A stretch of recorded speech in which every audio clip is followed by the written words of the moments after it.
Hey guys, I'm Cameron Flatt, and welcome to this week's catch-up. Logan comes out tomorrow, and we want to make sure that you go in caught up on the X-Men film franchise.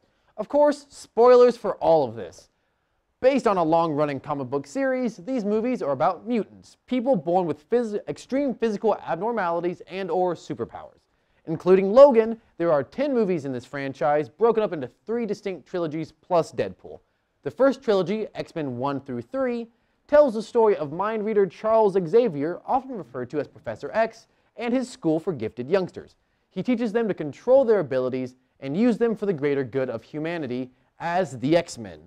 Opposing the X-Men are mutants that seek to overpower or destroy regular humans, most often led by the metal-controlling Magneto. The central focus here is actually Hugh Jackman as Logan, aka the Wolverine. His powers include an incredible healing ability, metal claws that extend out of his fists, and an indestructible metal skeleton. He has no memory of most of his life, and that is why he needs Professor X's help. In exchange, Wolverine helps fight Magneto.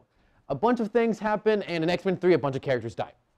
We now jump back in time to X-Men Origins Wolverine, the start of the Wolverine Trilogy, where we learn all about Logan before he lost his memory, including how he got his metal skeleton, and that he barely ages thanks to his healing ability. This and X-Men 3 both bombed critically, sparking a fresh start with a prequel trilogy beginning with X-Men First Class.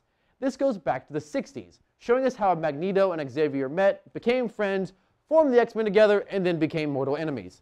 The second Wolverine movie is just called Wolverine, and it takes place sometime after X-Men 3, where Wolverine has gone into self-exile over the guilt of his friend's death. Things happen, they are neither really important or interesting. Now for things that get confusing. X-Men Days of Future Past continues the prequel trilogy by starting off in the future, like 15 or 20 years after X-Men 3, where mutants are being hunted to extinction by giant robots called Sentinels. To stop the creation of the Sentinels, Wolverine is sent back in time to the 70s by Kitty Pryde's newfound ability to project someone's consciousness back in time into their own body. He teams up with the prequel trilogy cast and successfully destroys the first wave of robots. He then returns to his future body, where everything is fixed, and all the dead people from X-Men 3 are inexplicably alive. Did any of that make any sense? Okay, then came Deadpool, completely unrelated in its story to the rest of these movies, but it is important to note that Deadpool takes place in the X-Men movie universe, not the Avengers Marvel movie universe.